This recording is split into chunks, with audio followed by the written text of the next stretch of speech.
온라인 시청자 여러분, 안녕하십니까? 오늘도 부처님의 경지를 탐색하다를 이어서 하겠습니다. 오늘도 각진 우리 법사가 함께 수업 진행을 돕겠습니다. 오늘의 뜻깊은 소통을 통해 여러분 모두 깨달음을 얻기 바랍니다. 오늘도 오온치성에 관해 이야기를 나눠보겠습니다. 여러분도 지난 수업들을 통해 놀랄 정도의 깊은 감회를 느꼈겠지만 동시에 이런 의문도 들 겁니다. 그래서 어떻게 해야 하지? 대략적으로는 알겠는데 확실하게는 모르겠어. 오늘 여러분이 이 수업을 통해 더 명확히 이해할 수 있기 바랍니다. 오온이란 색, 수, 상, 행, 식, 즉 인간의 보편적인 모습입니다. 오온은 악마가 아닙니다. 오온을 악마로 보는 것은 분명 잘못된 시각입니다. 오온은 인간의 필연적 상태입니다. 오온치성이라는 고대 경전의 표현을 그대로 사용하겠습니다. 여기서 치성은 뜨거운 불길처럼 맹렬하게 일어난다는 뜻입니다. 예를 들어 화가 치미는 것도 치성에 속합니다. 분노가 치성한다. 짜증이 치성한다. 증오심이 치성한다. 속에서 화가 올라오면 사람은 눈앞에 맹렬한 불길에 휩싸인 듯한 기분이 듭니다. 이때 이성적일 수 있을까요? 불가능합니다. 사람은 대체적으로 일단 오온이 치성하면 이성을 잃고 바보가 됩니다. 그런데 치성의 개념은, 즉 오온과 치성의 개념은 명확한 경계선이 없습니다. 우리 몸에 정확한 온도계가 없는 것과 마찬가지입니다. 자신의 느낌을 살필 뿐이죠. 나의 감정이 일어났구나. 나의 탐욕심이 일어났구나. 나의 질투심이 일어났구나. 이처럼 내면의 변화를 보여주는 계기판이 없기 때문에 사람은 늘 일을 저지르고 나서 후회를 합니다. 격한 분노가 치솟거나 지나친 탐욕이 일어날 때 이런 문제가 생깁니다. 대부분 이를 그르치고 나서야 땅을 치며 후회를 합니다. 일반 중생에게 흔히 나타나는 오온의 상태는 고통의 바다, 즉 고해로 표현할 수 있습니다. 고해를 건너려는 우리들 앞에 작은 배 한 척이 다가옵니다. 그 배에는 우리를 유혹하는 온갖 미와 색이 가득합니다. 앞서 그 배를 타고 고해로 떠난 이들 중에는 산 사람도 있고 죽은 사람도 있고 다친 사람도 있고 비참해진 사람도 있었습니다. 특히 부상자와 익사자들이 많았죠. 그런데도 뒤편에는 배를 타려고 줄을 선 사람들로 붐빕니다. 뒤에서 앞으로 갈수록 더 붐비고 혼잡했죠. 앞이 왜 이리 굼떠? 빨리 좀 갑시다. 심지어 어떤 사람은 돈을 더 낼 테니 나 먼저 태워주시오. 내가 더 많이 낼 테니 나 먼저 태워주시오. 그렇게 새치기를 하듯이 앞다퉈 먼저 타려고 합니다. 하지만 이 배에 올라 고해로 향하는 사람들은 설사 후회하지 않더라도 고통에 신음하거나 처참히 죽습니다. 정말 골치 아픈 일이죠. 사실 오온은 인류의 보편적인 특징입니다. 오온은 모든 사람에게 존재하는 보편적인 현상이기 때문에 우리가 바라는 것은 중생에게 이를 다스리는 해독제, 즉 해결책을 제시하는 겁니다. 그 중에서도 가장 먼저 오온치성의 결과와 이치를 이해하는 것이 중요합니다. 그러면 조금씩 자제할 수 있습니다. 지난번 수업에서 이야기했던 의붓아들을 죽인 계모의 일화를 기억하십니까? 제 수업을 이어서 들어야 이야기들이 연결됩니다. 오늘이 첫 수업인 분들은 조금 생소할 겁니다. 의붓아들을 살해한 계모의 마음속에 일어난 알 수 없는 욕망의 불길은 사실 누구나 스스로 통제할 수 있습니다. 계모 주변에 자비로운 사람이, 특히 종교를 가진 자비로운 사람이 계모를 잘 감화시켰다면 욕망의 불길이 누그러졌을 수도 있습니다. 그랬다면 상처를 덜 줬겠죠. 기케에 한 대 정도 때리면서 무명의 분노를 분출했을지언정 아이를 죽이기까지는 하지 않았을 겁니다. 결국 감옥에 들어간 계모는 스스로 석방을 거부했습니다. 미국은 주마다 적용 법률이 다릅니다. 계모가 살던 주는 사형제 폐지를 이유로 계모에게 25년형을 선고했습니다. 하지만 계모의 강력한 요구로 결국 종신형에 처해졌죠.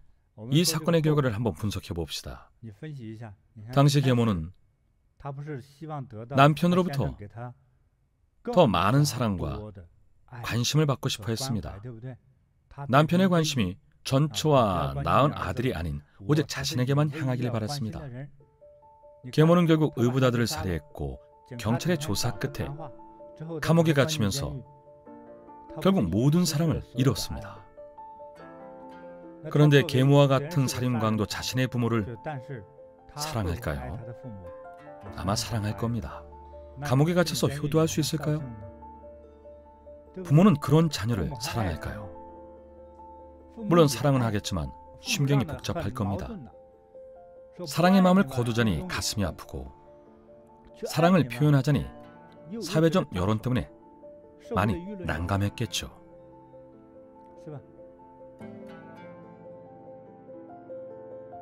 (1992년) 미국 켄터키주 한 계모가 자신의 의붓아들을 목졸라 죽이는 사건이 발생했습니다.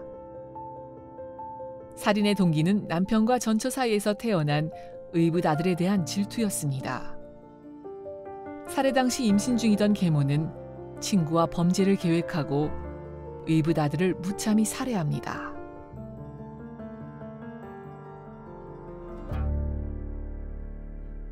게다가 계모는 감옥에서 친자식을 낳기까지 했습니다. 당시 임신 중이었기 때문에 질투심이 더 강했고 남편의 사랑을 독차지하고 싶은 마음도 더욱 강렬했습니다. 감옥에서 친자식을 낳았지만 아이를 감옥에서 키울 수는 없으니 연로하신 부모님께 자식을 맡길 수밖에 없었죠. 아이가 너무 불쌍합니다. 태어나자마자 부모도 없고 나중에 성장했을 때 자신의 어머니가 살인범이라는 사실을 알게 될 테니까요. 조부모님 손에 크는 동안 괄시도 많이 받았을 겁니다. 얼마나 불쌍한 삶입니까? 아이가 더 커서 학교에 가면 학교 친구들이 뒤에서 몰래 수군대기도 했겠죠. 그랬을 겁니다. 한마을에 살다 보니 계모의 악행을 다들 알았겠죠. 그 아이의 심정은 어땠을까요? 괴롭고 힘들었겠죠. 정상적인 성인이 될 수 있을까요? 어려울 겁니다. 계모의 형제자매는 어떻게 버텼을까요? 그러게요. 아이를 죽인 살인범의 가족이라는 꼬리표 때문에 평생 고개를 못 들었을 겁니다. 고개도 못 들었겠죠. 악행의 결과는 또 있습니다. 살해당한 아이의 친부모는 심경이 어땠을까요? 평생 씻을 수 없는 아픔을 안고 살아가겠죠. 심각한 상처를 입은 당사자들은 10년이 지나야 조금 나아진다고 합니다.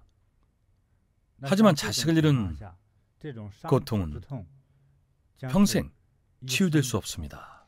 스승님, 의붓아들을 죽인 계모는 오랜 세월이 흘러 수감 생활을 평가받은 뒤 가석방 제안을 받았습니다. 하지만 계모는 스스로 가석방을 거부하고 계속 감옥에 갇혀 여생을 보내겠다고 했죠.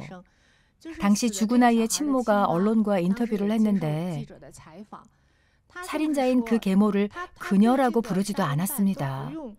아예 사람 취급을 안 했던 거죠.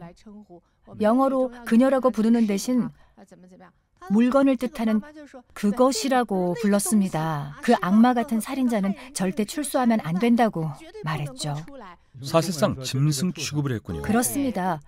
아무리 오랜 세월이 흘러도 여전히 원한이 가득했죠. 입이 10개라도 할 말이 없으니까요.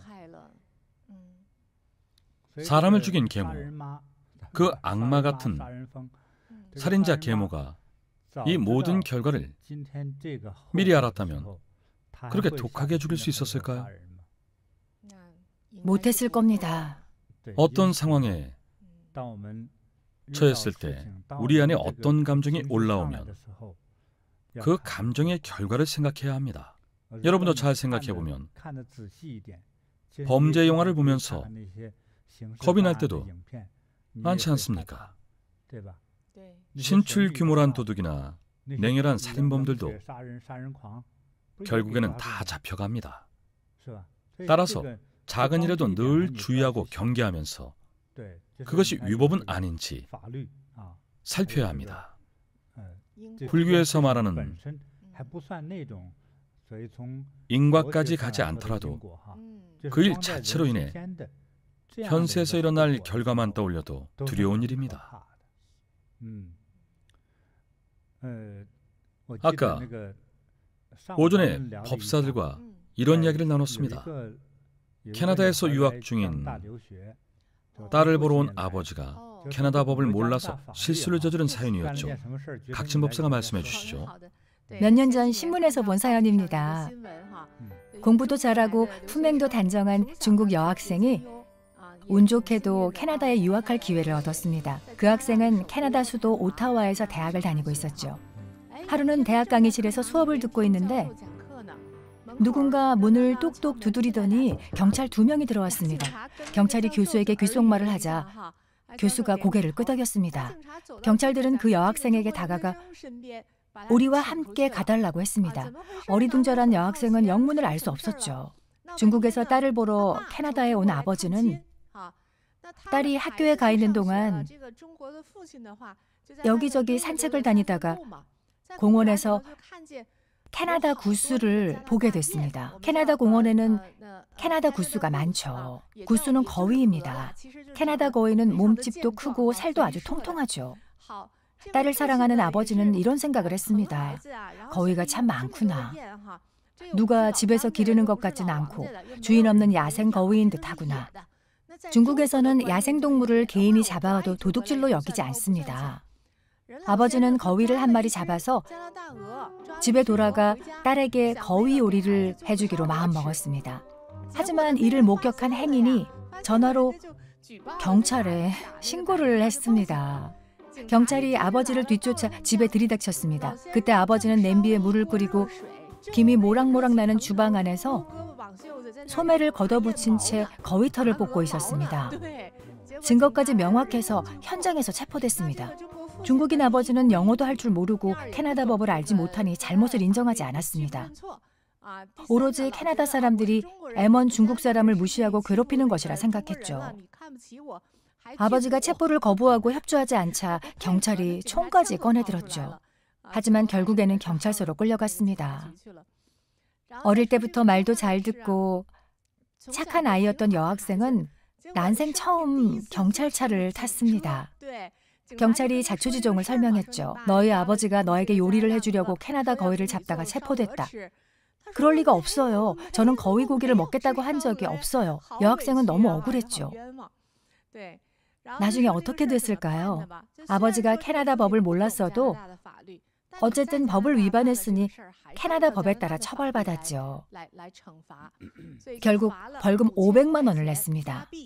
거위값을 비싸게 치렀죠. 게다가 가족 방문차 캐나다에 왔기 때문에 신원보증인이었던 딸의 유학생 체류 자격에도 좋지 않은 기록이 추가됐습니다. 결국 그 여학생의 아버지는 강제 귀국 명령을 받아 중국으로 돌아갔습니다. 그 일로 딸과 아버지는 유명인사가 됐습니다. 신문과 뉴스에도 보도됐죠. 딸은 주변 친구들로부터 놀림을 받았고 별명도 하나 생겼습니다. 성이 이 씨였는데 이번 일을 계기로 이거위라는 별명이 생겼어요. 영어로는 구수리가 됐습니다. 법 앞에는 모두가 평등합니다. 법을 알든 모르든 법을 어기면 벌을 받습니다. 우리 법사가 싱가포르에서 살았던 적이 있죠. 특히 싱가포르 법이 아주 엄격하더군요. 네, 몇 년 전 싱가포르에서 일할 때 함께 일하는 동료가 싱가포르는 법이 아주 엄격하니 항상 조심하라고 일러주더군요.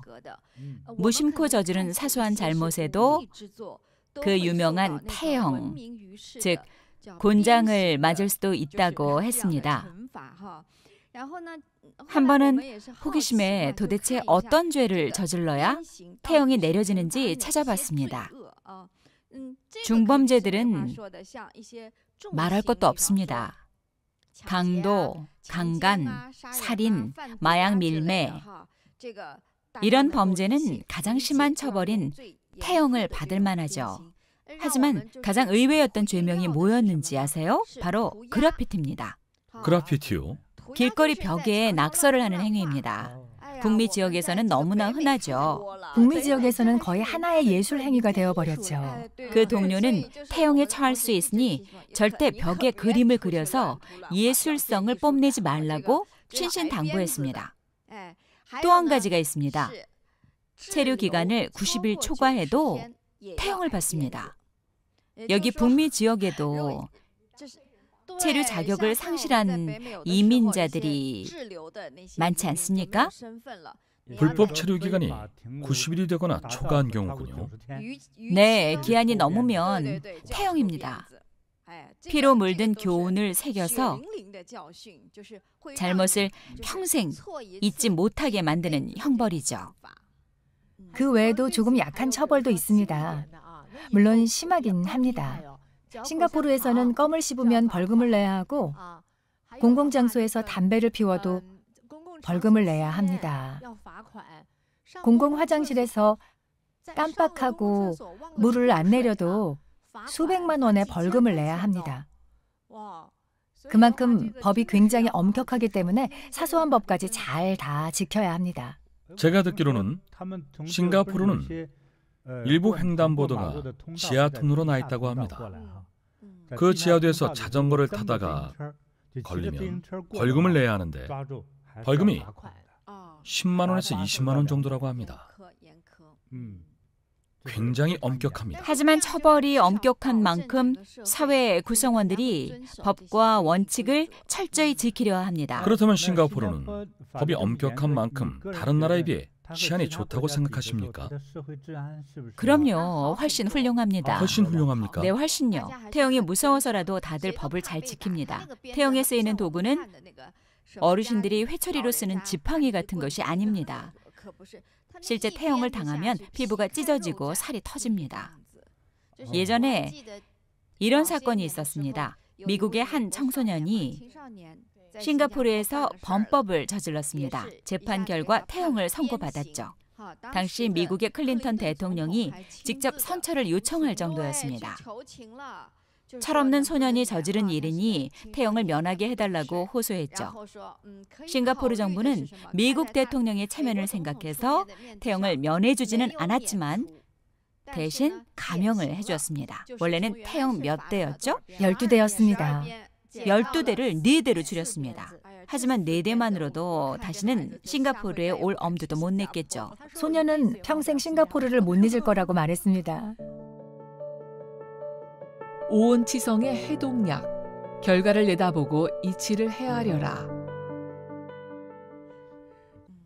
여러분께 오온을 다스릴 수 있는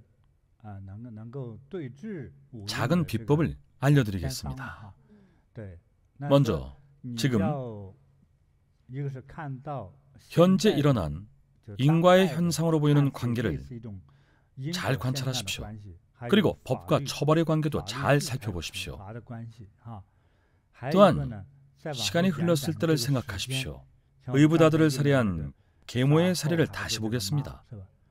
계모는 경찰에 잡히기 전부터 엄청 후회했을 겁니다. 범죄를 도운 그 친구도 마찬가지죠. 얼마나 팔자가 꼬였으면 그런 나쁜 친구와 엮여 감옥에 25년이나 갇히는 신세가 되었을까요? 벽에 머리를 박을 정도로 후회가 막심했을 겁니다. 이런 문제가 생겼을 때 자신을 다스릴 줄 알아야 합니다. 자칫하면 그 계모처럼 되거나 살인에 가담한 그 친구처럼 될 수도 있습니다. 온 치성을 다스리지 못하면 사달이 나는 법이죠. 스승님, 이 문제를 다시 돌이켜봤습니다.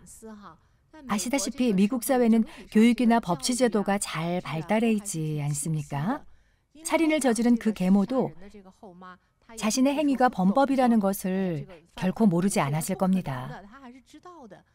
하지만 그럼에도 불구하고 왜 귀신의 신 것처럼 자신을 다스리지 못하고 이런 짓을 저질렀을까요? 치성 때문입니다. 치성에 휩싸이면 전체를 두루 살피지 못하고 멀리까지 내다보지 못합니다.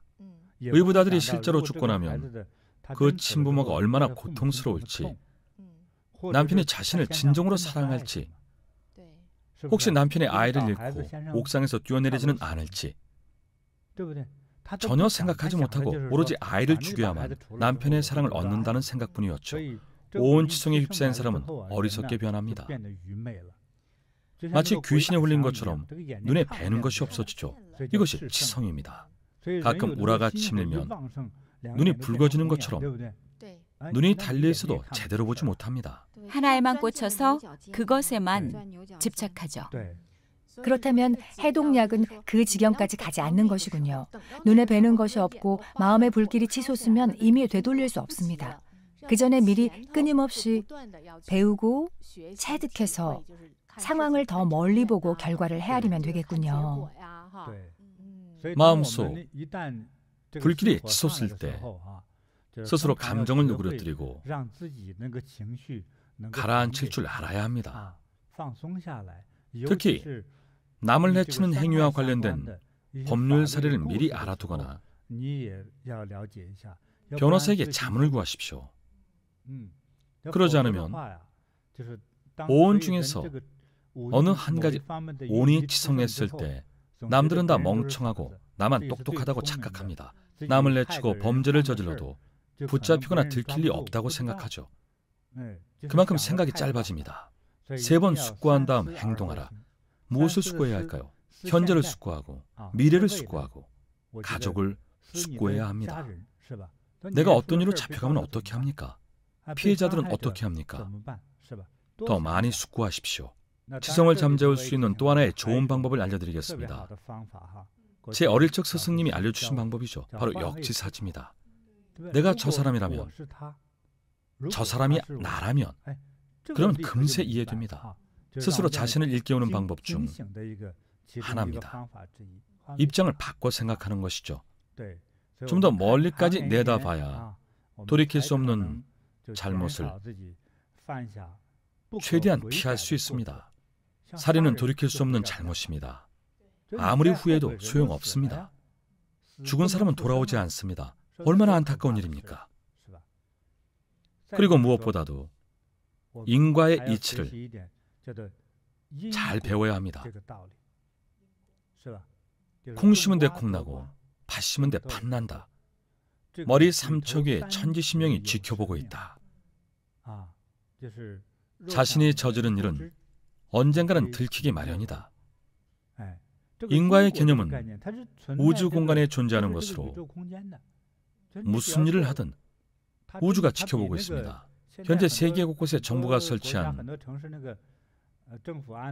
CCTV보다 더 정확합니다. CCTV에 찍힌 내용이 각 정보기관에 저장돼 있죠. 하지만 분명 사각지대는 존재합니다. CCTV가 없는 곳들도 많죠. 하지만 인과의 개념은 어떤 일을 행하거나 심지어 생각만 해도 존재합니다. 어떤 일을 진실되게 생각했다면 최초의 업이 생깁니다. 이로써 허업이 생겨나고 그 일을 행하면 실업이 됩니다. 실제하는 업력이 되죠. 그러니까 스승님 말씀은 누군가를 해치겠다는 생각만 해도 실제로 그런 생각만 해도 악업이 만들어지기 시작한다는 뜻이군요. 그렇습니다. 마음속에 악한 생각이 생기거나 남을 해치는 행동을 하면 그 모든 것들이 자동 기록장치처럼 그 안에 자동으로 기록되고 저장됩니다. 거꾸로 생각하면 보시를 하거나 남을 돕는 것처럼 선한 생각을 마음에 품으면 아직 실천하지 않았다 해도 이미 선업이 생겨나기 시작한다는 뜻이겠군요. 정확합니다. 어떤 큰일을 마주했을 때 선한 마음이 일고 선행을 하면 선한 신이 나타나 도움을 줍니다.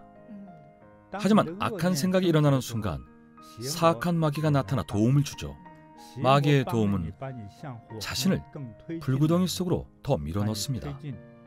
다시는 돌아올 수 없는 만장시면 속으로 밀어넣죠. 선한 생각이 일어나면 선한 신이 여러분을 상서로운 방향으로 인도합니다. 그곳에는 부귀와 영화가 기다리고 있죠. 예전에 스승님이 들려주신 일화가 생각나네요. 집 짓는 현장에서 일을 하며 500금을 모은 소년이 부처님과 제자들에게 밥 한 끼를 공양했던 일화였죠. 소년은 열심히 일했지만 필요한 500금 중 50금이 모자란 450금을 벌었죠.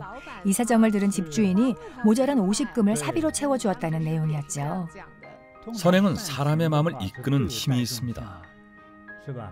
집주인 부부는 어린 소년이 부처님께 공양하기 위해 돈을 모은다는 것을 알고 함께 후원하기로 결정했습니다. 게다가 소년에게 감동한 500명의 나한들이 소년을 구제하고 도와서 천하의 갑부로 만들어줬습니다. 그런 내용이었죠. 잘 이해하고 계시는군요. 오온치성의 해동약. 결과를 내다보고 이치를 헤아려라. 3번 숙고하고 행동하라. 역지사지의 마음을 가져라.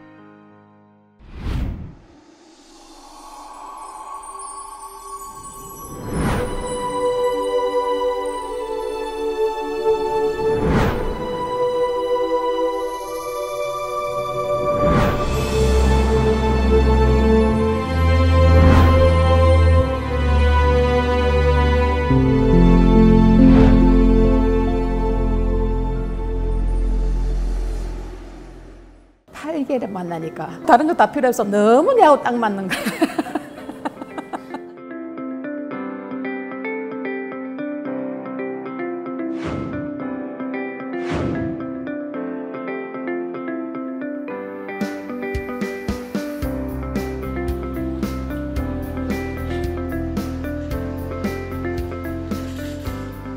우리는 추석날 설날 이틀 쉬어요. 1년에 2번. 그 밥 먹으러 오는 사람들이 와서 밥을 못 먹으면 섭섭하잖아요. 내가 몸살이 나도 그 사람들 밥 주고 누워 있어야 돼요. 제가 그리 아픈 줄을 몰랐어요. 다른 사람이 나를 보면 참 미련하다 그럴 거예요. 10시까지 해야 되는데 8시만 지나면 발목이 아팠어요. 걸음 걷기가 힘들 정도로 발목이 아프고 허리는 엎드렸다 일어났다 하기도 힘들 정도고 무거운 것도 많이 들어야 되니까 그런 것도 들기 힘들고 그 다음에 하지정맥 여기가 이래 나오더라고. 그래서 내가 병원을 가니까 지금도 약간 튀어나와요. 병원에서 검사를 해보더만은 여기가 다 맥혔대. 위에가 허벅지가. 그래 앉았다 섰다를 못하는 거야. 자꾸 앉아 매달려. 매달 힘을 주고 매달려야 돼. 앉고 설 때도 매달려 써야 되고. 혈압약, 당뇨약 한 10년 정도 먹었는데 스트레스 많이 쌓이고 하면은 갈비뼈 밑에 저는 손을 못 댔어요. 너무 아팠어.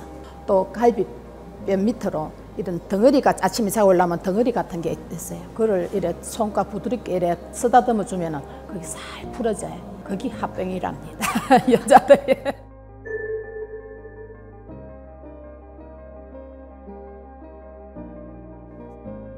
우울증약 7년 정도 먹었고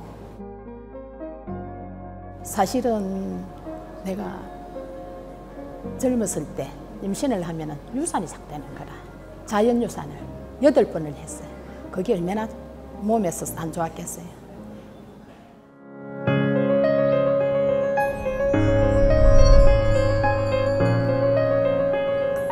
4월 중순부터는 어린이 대공원 전 오후 반 5시에 본격적으로 매일 했습니다.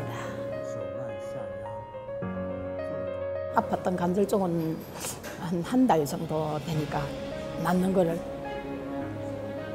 늦게 짚고 이 팔꿈치가 밤에 잠을 자려면 아파서 나 누울 데가 없었어요. 그래가 베개도 놔놓고 이불도 놔놓고 그 위에 얹어가면서 잠을 자고 했는데 지금 팔꿈치하고 다 났었어요. 관절 쪽에는 다 났었어요 지금. 지금은 앉았다 섰다 되잖아 이렇게. 편하게 이렇게 계시네. 그래. 그러니까 좋다지. 그들부터는 복합적으로 한 100일 정도 되니까 서서히 다 나아지는 게 느껴졌어요. 위에서부터 내가 밑에까지 다 말을 할게요. 건망증이 굉장히 심했거든요. 그런데 건망증이 없어졌어요. 햇빛에 나가면 눈을 못 떴어요. 눈이 부셨어. 근데 지금은 눈 바로 해를 볼 수도 있고 눈도 많이 밝아졌고 목에 기관지 아침에 가래 덩어리가 몇 개씩 나왔어요. 근데 지금은 없어졌어요. 혈압이 보통 160, 150에 90 정도 이래 나왔는데 120에 70 나오고 이거는 우울증 약. 발기하기 전에는 조금 기분이 안 좋고 그러면은 짜증도 나고 성도 나고 우리 아저씨한테는 좀 마음이 안 들 때는 짜증도 지기는데 지금에는 기분이 좋으니까 그 짜증 낼 필요가 없어요. 그러니까 우울증 약을 안 먹어도 되잖아요. 우울증 약은 제가 끊었습니다. 먹을 때는 안 먹을 때는 똑같습니다. 그래서 제가 일적으로 끊었고 2개월 전에 끊었고 당뇨도 아침 공복에 200 정도 나오는데 지금은 120, 100 사이.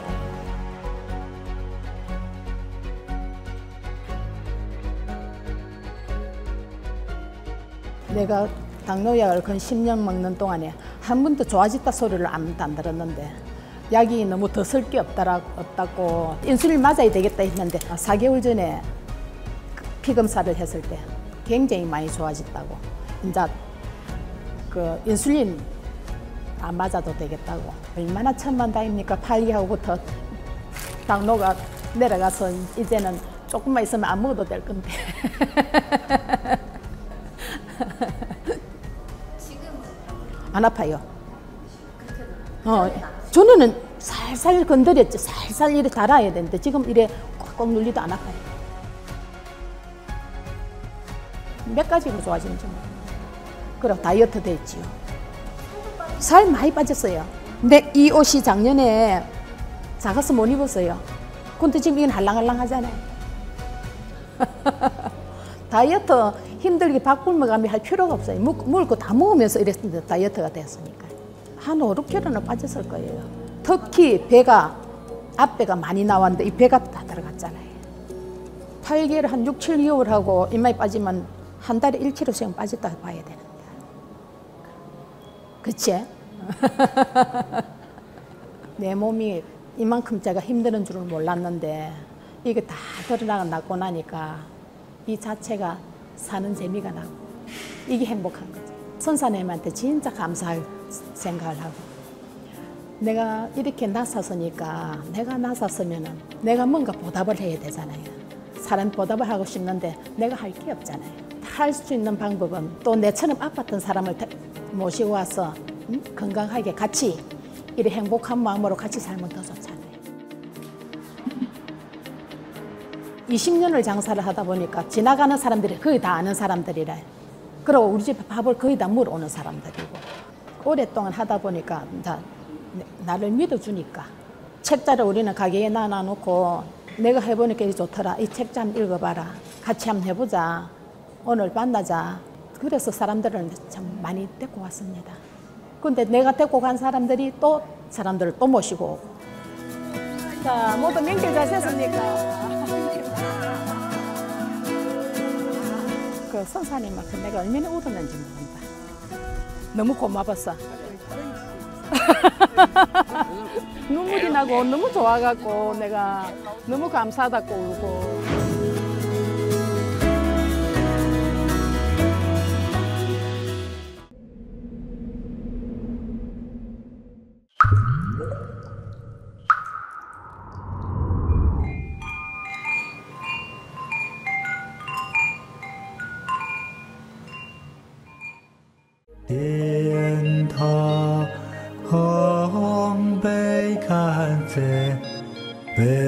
悲堪者마하悲堪者런자 사무 가데소하 띠엔타 헝悲堪者悲堪者마하悲堪者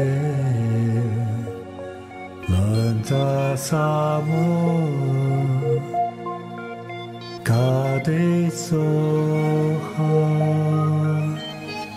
띠엔타 헝悲堪者悲堪者마하悲堪者런자 사무 가데소하 띠엔타 헝悲堪者悲堪者마하悲堪者런자 사무 가데소하 띠엔타 헝悲堪者悲堪者마하悲堪者런자 사무 가데소하 띠엔타 헝悲堪者悲堪者마하悲堪者런자 사무 가데소하 띠엔타 헝悲堪者悲堪者마하悲堪者런자 사무 가데소하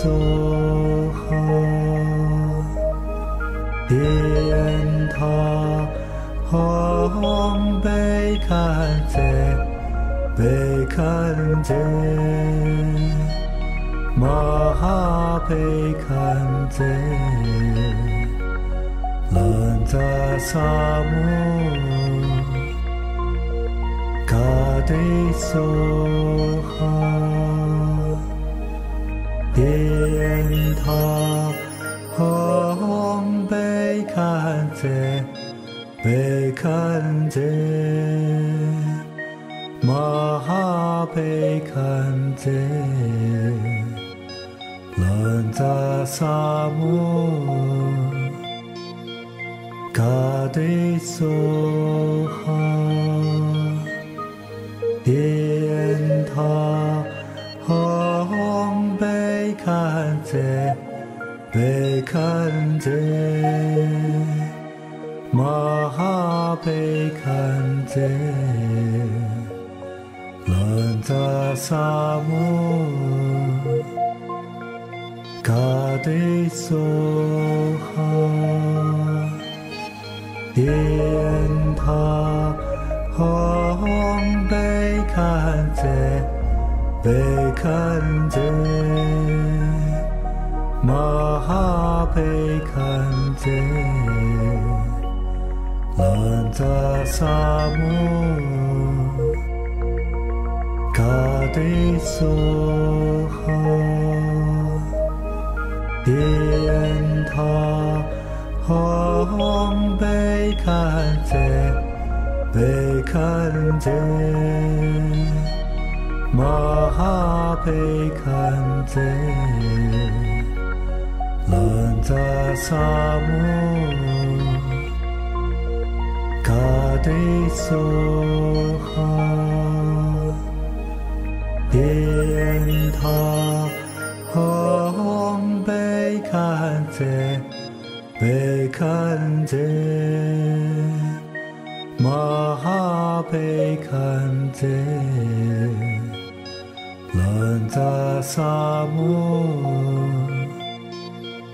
가득 쏘하，遍他红被看见，被看见，马被看见，人在沙漠，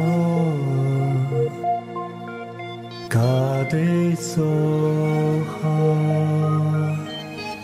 遍他红被看见，被看见，马被看见，人在沙漠，가득 쏘哈，遍他红被看见，被看见，马被看见，人在沙漠，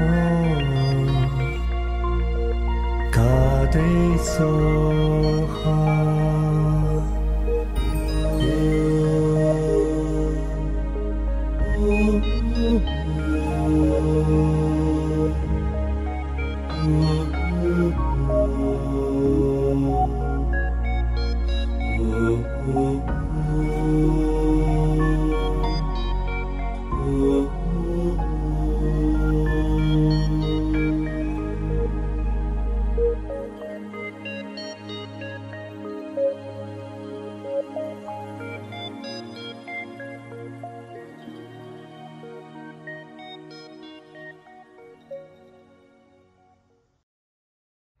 Thank you.